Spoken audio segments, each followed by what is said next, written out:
Hi everyone, Teddy Baldassarre here in Geneva, Switzerland. We are going to be looking today at the 2024 releases from Tudor. So Tudor unveils all of their new watches right at the beginning of the week, starting this week on Tuesday, which is the first day of the event. So we have 4 new key models to look at. I also was able to have hands-on photography and getting some interaction with these models with our team. So we're going to be able to talk a little bit more specifically about these pieces, show you some of the pieces that are beyond the press imagery, and actually looking at the watches in hand. So how this will work, we'll go through all of the watches, and at the end, to share some of my general thoughts and opinions. So the watch that was able to garner the most buzz initially, at least from my perspective, was the Tudor Black Bay 58 GMT. So this comes with the 58 style case, 39 millimeters, 47.8 millimeter lug to lug.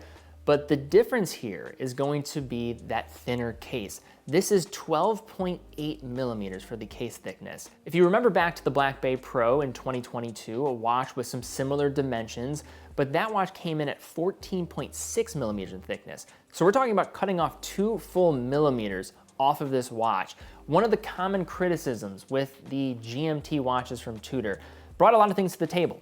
2018, when the Black Bay GMT first was unveiled, that was a watch that really changed the game when it came to more attainable mid-market GMTs from the luxury segment under $5,000. But one of the most common criticisms was the thickness, with those watches getting close to 15 millimeters thick and many of the other GMT watches falling similar in that range. Totally changes the game for this watch and makes it that much more compelling in my opinion. Beyond that though, this watch introduces a caliber as well with the MT5450U. So this is a COSC certified movement, but also is going to be a master chronometer watch, with the watch being fully cased up. In terms of accuracy range, it's quoted at -2 to +4 seconds a day, 65-hour power reserve, silicone hairspring, also going to have resistance to 15,000 Gauss in the process. On these watches, you have a 3-link rivet style bracelet with a T-fit clasp and a rubber strap option to go along with it. This seems to be one of the early stars of the show so far, and prices start at $4,400 on the rubber strap and $4,600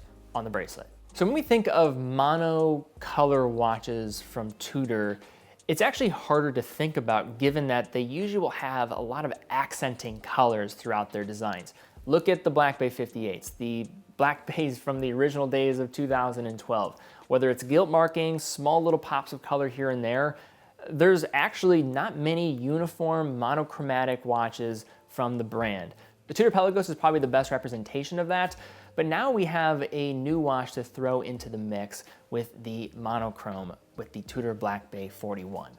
So this adds on to what we saw last year with the Black Bay 41 Burgundy, coming with a 41 millimeter case, thickness of 13.6 millimeters, and a lug to lug of 49.4 millimeters. On the inside, we have the MT5602U. So this is a COSC certified chronometer and tested by Metas to be a master chronometer watch. For this one, we have 3 different strap types. We have a 3-link riveted style bracelet, then the 5-link bracelet, and then also a rubber strap to choose from. Starting prices on these begin at $4,225. In 2021, we saw the unveiling of many different Black Bay models with this attention to different case materials. You had a silver case, you had a bronze case, and you also had a gold case option. At that time, only available on a leather strap. But this year, we see the introduction of a gold bracelet to accompany that gold case.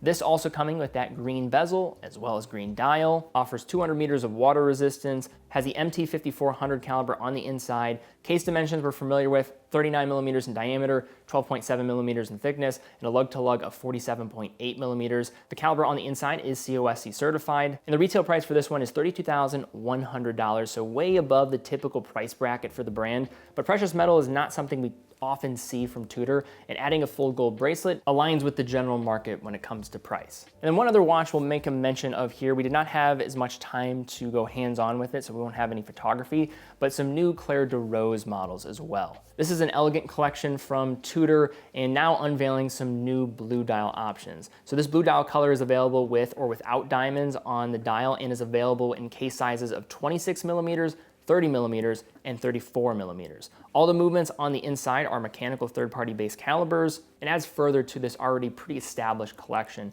in terms of different models to choose from. So not that much to talk about in terms of the breadth, but very focused for Tudor this year. 3 things come to mind initially after going through this list of new releases.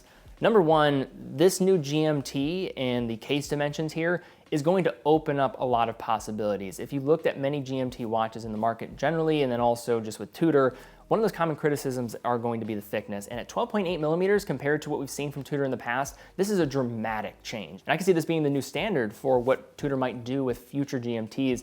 I don't know how they'll revisit some of these other collections that they've unveiled more recently than others, but the wearability and dimensions of a 58 GMT, I mean, this is going to land in a sweet spot that I know many collectors are going to like. The other thing that stands out to me is the monochrome. So the monochrome, as I was talking about, when you think of Tudor, you maybe don't even realize it, but it's part of the subconscious now that I look at the brand and it comes in tandem with how I associate the brand now with these small pops of color. Whether that's gilt markings, whether it's dial text, red triangle at 12 o'clock on the countdown bezel. These are all things that become part of the DNA and formula.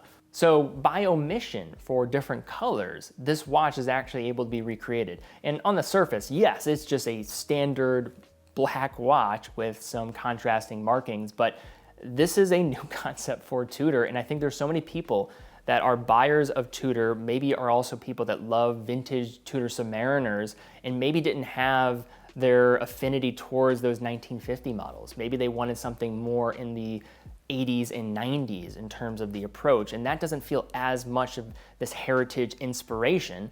This gives you a taste of that with a modern package, and also including much of the tech that will come with the movements on the inside, which is my third point.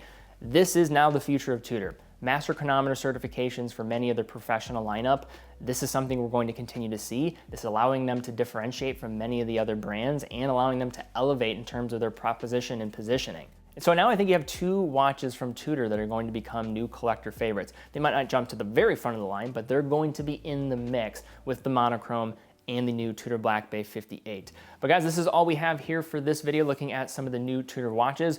What is your take on Tudor this year? Do you like their new releases? Do you not like their new releases? What do you think is the star from this collection, if any, or maybe you don't like any of them? Leave some comments down below. Also be sure to subscribe as well so you can stay up to date with content. We have some other videos planned for this week, and be sure to follow us on Instagram. We'll be posting a lot of hands-on photography of watches that we handle at Watches and Wonders for the rest of our time here. But guys, thank you guys so much for watching. Be well, and I will see you all very soon.